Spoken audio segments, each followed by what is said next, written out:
नमस्कार, मेरा नाम है पीयूष चिलवाल और मेरे फेसबुक पेज और यूट्यूब चैनल पर आपका स्वागत है। हर अंधेरी रात के बाद एक नई सुबह होती है। हर गिरावट के बाद उठने का मौका मिलता है। लेकिन कुछ लोग सिर्फ खुद नहीं उठते, बल्कि दूसरों को भी रोशनी की राह दिखाते हैं। कुछ सफ़र अकेले तय करने पड़ते हैं, कुछ दर्द ऐसे होते हैं जिन्हें दुनिया नहीं समझती, और कुछ कहानियाँ ऐसी होती हैं जो सिर्फ सुनी नहीं, महसूस की जाती हैं। आज की कहानी कुछ ऐसी ही है। एंटरप्रेन्योर्स ऑफ उत्तराखंड के दूसरे एपिसोड में हम बात करेंगे एक सोशल एंटरप्रेन्योर की। ये कहानी एक ऐसे शख्स की है जिसने नशे की अंधेरी गलियों में अपनी पहचान खो दी थी, लेकिन हार नहीं मानी। उसने अपने घावों को छुपाया नहीं, बल्कि उन्हें अपनी ताकत बना लिया। आज वो न सिर्फ खुद के लिए जी रहा है, बल्कि उन हजारों लोगों की जिंदगी में रोशनी भर रहा है जो अंधेरे में रास्ता खोज रहे हैं। एक कहानी है संकल्प जोशी की, एक भटके हुए इंसान से समाज के नायक बनने की कहानी। हल्द्वानी में मौजूद निर्मल दर्शन डी एडिक्शन सेंटर के फाउंडर एंड डायरेक्टर संकल्प जोशी की। निर्मल दर्शन चैरिटेबल ट्रस्ट हम लोगों ने 2022 पे स्टार्ट किया था, जिसका मोटिव ये था कि लोगों को अवेयर करें एडिक्शन के बारे में। हमारी जो यंग जनरेशन है उसको ज़्यादा से ज़्यादा जागरूकता कार्यक्रम के द्वारा हम लोग बता सकें नशे से होने वाले दुष्प्रभाव, उसके होने वाली प्रॉब्लम्स जितनी होती हैं। नशा अचानक से नहीं आता, ये धीरे धीरे जिंदगी में जगह बना लेता है। पहले ये मज़ा लगता है, फिर ज़रूरत बन जाता है, और फिर जिंदा रहने का इकलौता कारण। लेकिन सच तो ये है कि नशा जिंदगी नहीं देता, बल्कि धीरे धीरे उसे खत्म कर देता है। कोई भी ड्रग एडिक्ट कभी नहीं सोचता कि वो इस गहरी खाई में गिर जाएगा। ज़्यादातर मामलों में शुरुआत दोस्तों के साथ एक्साइटमेंट में सिर्फ एक ट्राई करने से होती है, फिर धीरे धीरे खुद से ही डर लगने लगता है। इंसान जी तो रहा होता है, लेकिन ये जिंदगी हर दिन मरने जैसी होती है। और ये मौत या बर्बादी एक इंसान की नहीं, बल्कि पूरे परिवार की होती है। मैं स्कूल टाइम में था तो मेरे फ्रेंड्स थे, मेरे जो फ्रेंड थे वो मुझसे एज में काफ़ी बड़े थे। तो मैंने उनके साथ घूमना शुरू करा। उनके साथ जब मैं आया तो उनके साथ रह रह के मैंने सिगरेट ट्राई करी। सबसे पहले वो लोग पीते थे तो उनको देख देख के एक अंदर से होती थी कि पीने से क्या होता है करके। तो उनके साथ रह रह के मैंने सिगरेट स्मोकिंग स्टार्ट करी। फिर धीरे धीरे धीरे स्मोकिंग करी थी तो फिर मैं उसमें आया चरस पीने लगे। फिर दारू पी उन्हीं लड़कों के साथ मैंने बैठ के। फिर धीरे धीरे जब टाइम पीरियड बढ़ा, थोड़ा सा एज बढ़ने लगी, फिर नए ड्रग्स में आए गए। लड़के मेरे साथ के सारे दोस्त हैं तो वो स्मैक करते थे। मैं उनको देख देख के उनके साथ रह रह के स्मैक करने लगा। और फिर जब एक बार स्मैक के एडिक्शन में आया तो वो एडिक्शन नहीं छूट पाया, क्योंकि जब मैं वो चीज़ छोड़ता था, वो चीज़ नहीं मिलती थी मेरे को, तो बहुत ज़्यादा क्रेविंग्स वगैरह होती थी, जिसमें मतलब मैं कुछ कर नहीं पाता था। बिना, मुझे ऐसा लगता था कि बिना स्मैक करे मैं कुछ नहीं कर पाऊँगा। मैं खड़ा भी नहीं हो पाता था बेड से, इस तरह की हालत हो जाती थी। 11th में अपना फ़र्स्ट स्मोक या अपनी फ़र्स्ट ड्रिंक ली होगी, बट फिर उसके साथ बढ़ते बढ़ते जैसे दोस्त बढ़े मेरे और लोगों के साथ बैठना स्टार्ट किया तो मेरे को नए सब्सटेंसेस के बारे में पता चला। क्यूरियोसिटी इतनी थी कि भाई इससे क्या होता है, इससे क्या होगा। तो उसी क्यूरियोसिटी के चलते मैंने वो सब चीज़ें ट्राई की। बट वो ट्राई करते करते कैसे एडिक्शन में बदल गई, कैसे मैं उस पर डिपेंड हो गया। बिना उसके कोई चीज़ समझ में ही नहीं आ रही है, ना कुछ करने का मन। अपनी हॉबीज़ जितनी थी, मैंने नेशनल लेवल फुटबॉल खेली है, टाइकोंडो में ब्लैक बेल्ट है मेरे पास। बट वो एडिक्शन के टाइम पे कुछ करने का ही मन नहीं करता था। नशा किसी को नहीं छोड़ता, ये इंसान को तोड़ देता है, रिश्तों को खा जाता है, सपनों को जला देता है, परिवार को मिटा देता है। लेकिन कभी कभी किसी की ज़िंदगी में ऐसा समंदर ज़रूर आता है, या तो वो समंदर में डूबकर खुद को ख़त्म कर ले, या फिर तैर के समंदर पार कर ले। संकल्प जोशी के साथ भी ऐसा ही हुआ। उन्होंने न केवल खुद ये समंदर तैर कर पार किया, बल्कि आज अपनी नाव से दूसरों को बचाने का काम भी कर रहे हैं। बिल्कुल छोड़ा जा सकता है जी, बिल्कुल छोड़ा जा सकता है नशा। और ऐसे बहुत से लोग हैं जो नशा आज की डेट में छोड़ के बैठे हैं। इनफैक्ट मैं भी हूँ, मैं भी एक रिकवरिंग एडिक्ट ही हूँ। तो when I was in class 5 और 6 आई स्टार्टेड स्मोकिंग। सिगरेट से मैंने स्टार्ट किया, फिर धीरे धीरे वो कैनबिस में गया, फिर अल्कोहल में गया, फिर अल्कोहल से और चीज़ स्मैक या इंजेक्शंस और चीज़ों में चले गया वो धीरे धीरे। तो मैं भी जो है ऐसे ही घूमता था, जैसे आज मैं कितने लोगों को देखता हूँ नशे की वजह से जो है नशे का रोज़ जुगाड़ कर रहे हैं या नशा खरीदने जा रहे हैं या नशे में घूम रहे हैं, ऐसे हम लोग भी घूमते थे एक टाइम पे। मगर जो है फिर मैंने ट्रीटमेंट्स भी लिए अलग अलग जगह, बट मैंने कहा नहीं, अगर मैं अब नहीं सुधरा तो मैं शायद मर जाऊंगा। कभी कभी सबसे बड़ी ताकत हमारे भीतर ही होती है, और जब संकल्प जोशी ने अपने भीतर की उस ताकत को पहचाना तो उन्होंने ठान लिया कि अब सिर्फ एक जिंदगी जीनी नहीं है बल्कि दूसरों की बचानी। और ट्रीटमेंट के बाद मैंने कहा नहीं, अब जो है मेरे को एक अपना डी एडिक्शन सेंटर खोलना है जहाँ पर मैं बदल सकता हूँ तो दुनिया क्यों नहीं बदल सकती, लोग भी बदल सकते हैं। और इसीलिए यही मोटिवेशन के साथ मैं लोगों को ट्रीट कर रहा हूँ। कहते हैं जो दर्द हमें तोड़ता है वही हमें सबसे मजबूत भी बनाता है। संकल्प जोशी ने अपने दर्द को अपनी ताकत बना लिया और शुरू किया अपना निर्मल दर्शन डी एडिक्शन सेंटर। यह कोई आम सेंटर नहीं है, ये ऐसी जगह है जहां नशा सिर्फ शरीर से नहीं बल्कि आत्मा से भी मिटाया जाता है, जहां हर इंसान को दूसरी जिंदगी जीने का मौका मिलता है। नशे से बाहर आना सिर्फ एक शारीरिक प्रक्रिया नहीं बल्कि एक मानसिक और भावनात्मक जंग है। इस सेंटर में हर इंसान को सिर्फ इलाज नहीं बल्कि नई जिंदगी दी जाती है। मैं निर्मल दर्शन में आया, यहाँ आया, मैंने ट्रीटमेंट लिया, क्या कहते हैं 4 महीने का ट्रीटमेंट लिया था, घर वाले ले गए थे, पूरा ट्रीटमेंट नहीं लिया था। उसके बाद मैं बाहर गया 4 महीने बाद, तो क्या कहते हैं बाहर भी मेरे सिचुएशन ऐसी आई करके नशा कर लूँ, मगर मैंने नहीं करा था, 1 महीने तक नहीं करा था। उसके बाद मैंने कहीं ना कहीं रोज़ जाता था, कहता था करके आज नहीं करूँगा, आज नहीं करूँगा, बस यही चल रहा था मेरा करके, और मैं करता भी नहीं था। बाकी एक दिन ऐसा हुआ, मैंने कहा आज कर लेता हूँ, कल से नहीं करूँगा। वहीं पे मैं रिलैप्स हो गया था। मैंने एक दिन करा और वो दूसरे दिन रोज़ करके वही चलते रहा, बढ़ते रहा। उसके बाद फिर मुझे रिहैब आना पड़ा। अब की बार आया था मैं, क्या कहते हैं आपके आया, वही अल्कोहल के नशे में आया था और घर वालों ने भेजा था मुझे यहाँ। मैंने यहाँ अंदर सारी चीज़ें, मैं बहुत नेगेटिविटी थी मेरे अंदर, मैं डिटॉक्स में आया। मेरे साथ केयर करने के लिए मेंबर्स थे यहीं के, तो मेरी केयर करते थे, टॉयलेट जाना, बाथरूम जाना, खाना बेड पे देना, पानी देना, हर चीज़ मेरे साथ रहते थे। उसके बाद धीरे धीरे मुझे अंदर क्लासरूम में गया, जैसे मैं GFT सेशंस, मॉर्निंग मीटिंग, अपने हमारे पुलअप्स होते हैं, हमारी प्रार्थनाएं होती हैं, और जो हम जिसके लिए आए थे, मेरे व्यवहार बहुत ज़्यादा ख़राब थे, बिहेवियर्स। तो धीरे धीरे चलते चलते मैंने इन सभी के चलते चलते मेरे व्यवहारों में भी बदलाव आया। उसके बाद मैंने ट्रीटमेंट लिया, बहुत जल्दी मैं वॉलंटरी में स्टाफ में भी आया। उसके बाद घर वाले मुझे घर भी ले गए, तो बोल रहे थे करके जॉब कर ले यहीं। तो मेरा मन टाइप का नहीं माना, मैंने कहा अभी देखता हूँ, खाली फिर वही दोस्त यार मिलेंगे रोज़ वाले, तो फिर कहीं ना कहीं मैं नशा कर लूँगा, फिर कहीं ना कहीं एक दिन ऐसी सिचुएशन आ जाएगी, फिर रिहैब जाना पड़ेगा।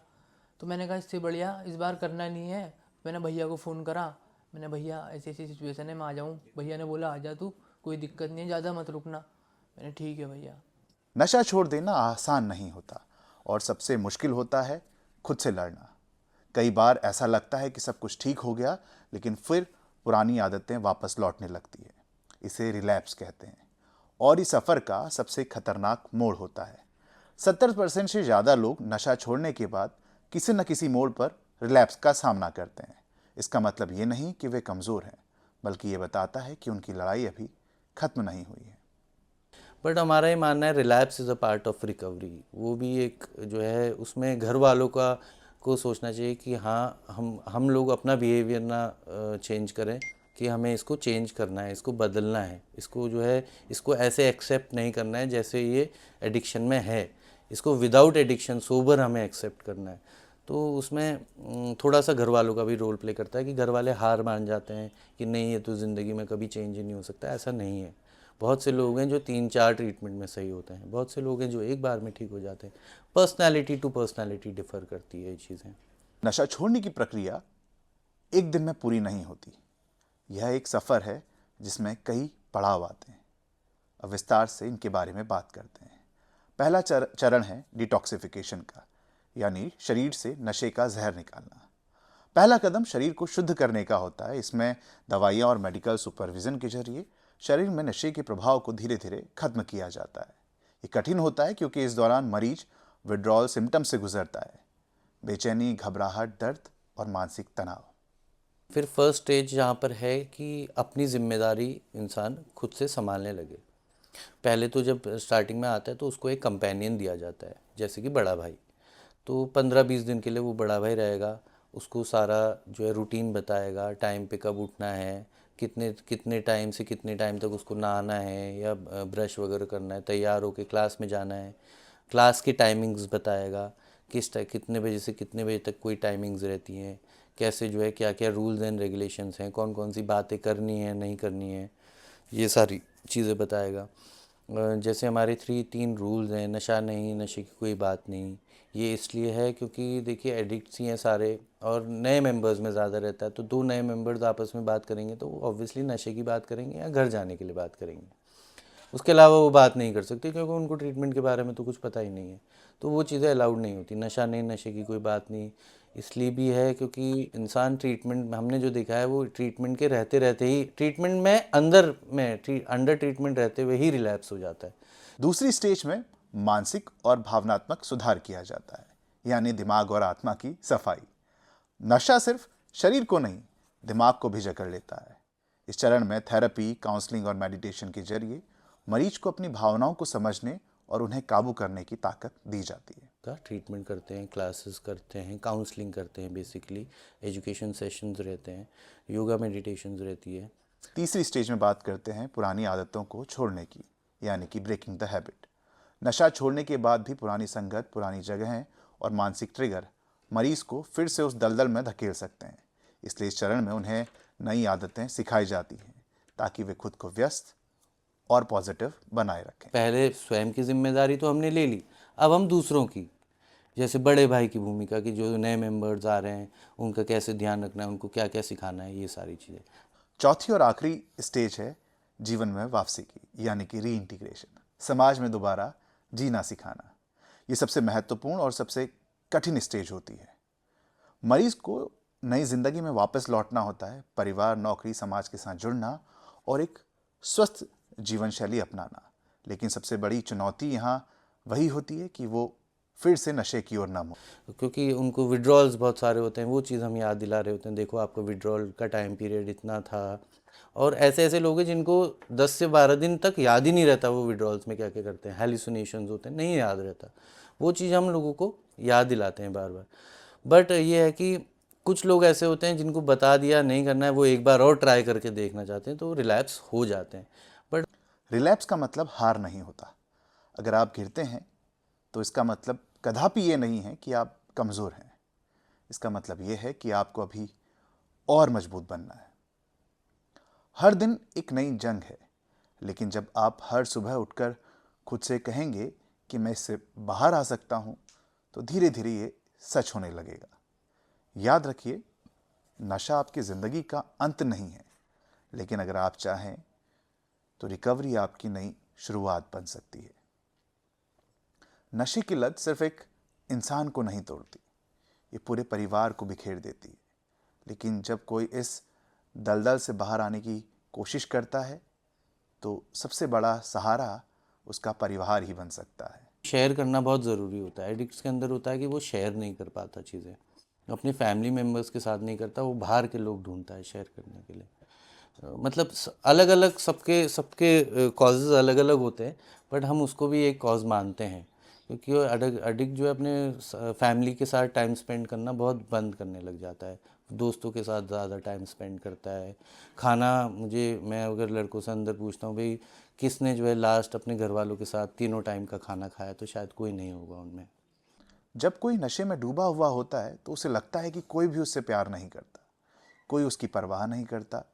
लेकिन जब वो सुधरने की कोशिश करता है तब उसे ये एहसास होने लगता है कि उसके माता पिता ने उसे कभी छोड़ा ही नहीं था, बस वो उसे ही नहीं दिख रहा था।